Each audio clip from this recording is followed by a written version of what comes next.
Hi, welcome to Why This Now and Happy New Year. Thanks for joining me. I had a nice restful break. I did do writing as I had promised I would do over break. I hope that you enjoyed your holidays, however you spend them. So today I wanted to talk about the new year just a little bit, even though you already started it.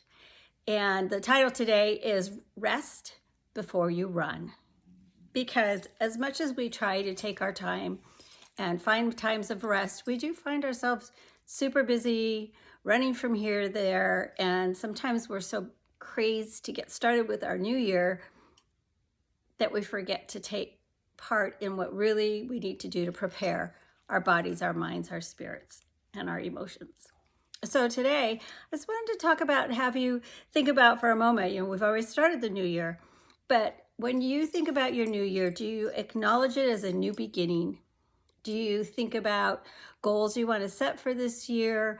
Do you think about changes? Do you think about revising things that you did last year that maybe you don't want to do this year? Do you think about, do I want to be more productive this year? In what ways do I want to be more productive? And sometimes we have all of these great intentions and we look at the different parts of our life and we get overwhelmed of where to start and what should I do that I'm pretty sure I'll be successful with. And we don't want to set goals that we're going to realize that we're going to fail. So one of the things that I wanted to talk about was to review what your rhythms are. I did have a video a while back on finding your rhythm and finding the rhythm that's yours, not a rhythm that someone else has tried to tell you or those around you are trying to control, but what is your rhythm that keeps you in clarity and focus to see and understand what your purpose is so that you can live your best why this now. If you're finding that, it's just the same as last year, and that could be well and fine, but I also challenge you to look for some new and exciting pieces of your life that you can add to you, to fuel you and to feed your spirit. So my challenge in resting before I run into the new year is that I remember that resting is important in all manners of life. Yes, it's wonderful to have great rest, have great sleep, mind the time you go to bed and when you get up in the morning, and those things are great. But it's also more than just getting enough sleep, because the challenges, the chaos of our life, the crises that will come in our life this year, it's better for the person to journey through it when the person is rested. So resting before running is more of steps that I try to do as I prepare my week, and then I try to remember them as I work through each day. So I just wanted to share with you what I found that works for me. So the first thing I try to do is I focus on my gratitude. Things that I'm thankful for every day, and different ways I can do it. I speak it out loud in prayer. I can write it down in a journal. I know I've spoken of this before, but my sister and then some of my friends have started using a gratitude jar where they have 2 jars actually, and they have little stones, little gemstones of whatever they want to do for counting. And they pick one and they say what they're grateful for, and then they put it into the next jar.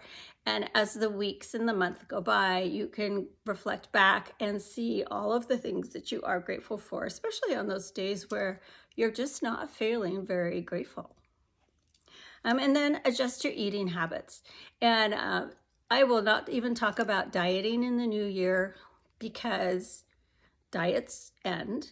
And a lot of times diets, if they don't fail, they have short-term lasting results.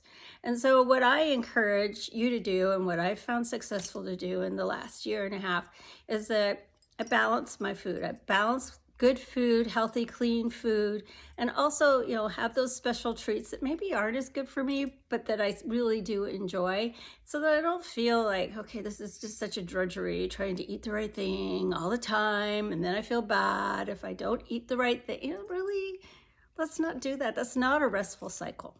So feed and fuel your body, but enjoy the food that you eat.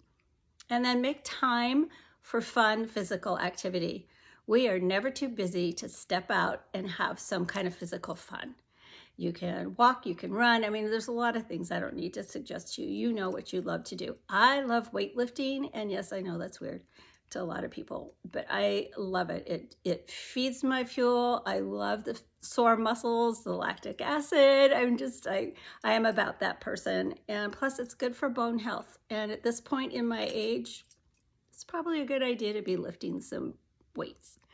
And then also the last and most important, more important than what I've already said, is to check your relationship with God. In this new year, He wants only for you to have provision, promises, purpose, all the great P words. But He wants to be present in your moment, in every moment. He wants you to turn to Him. He has created you to have a relationship with Him. He treasures you, He loves you, and He wants you to have the best life that you can have. So every day when I work through my gratitude jar or journaling, and then one of the things I also work on, which I have, are several devotionals. And one of my favorite bedside devotionals is Jesus Calling. It's amazing. There's another one called Streams in the Desert. I mean, you can find all of these on Amazon. If you have a favorite one, would you put it in the comments, and so other people can see what your favorite devotional is, so we can encourage each other.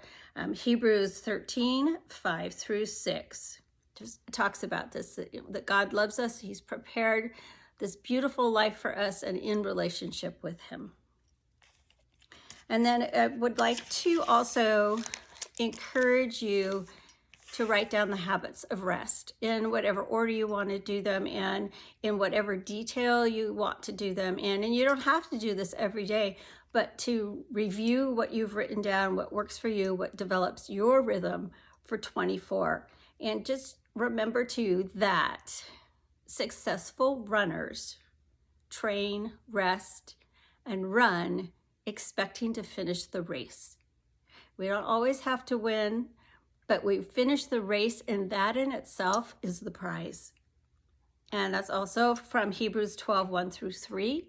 But then I also found it in Isaiah 40, 31, talking about finishing the race that's set out before us, because God did set that plan for us. He set our particular race out. And yes, we run with others, but we do have our own race that we run to. So for 2024, I encourage you to rest before you run, before you start into your why this now, to live your best life with joy, peace, and hope. Until next time, friends,